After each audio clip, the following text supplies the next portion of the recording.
دیگر به یک دنیا نخواهم داد جایت را. من دوست دارم زندگی با چشمهایت را.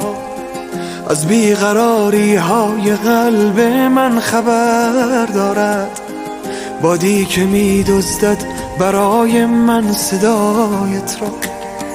روی زمین بودی و من در ماه دنبالت، باید ببخشی عاشق سر به هوایت را. تسخیر تو سخت است آن قدری که انگار در مشت خود جا داده باشم بی نهایت را.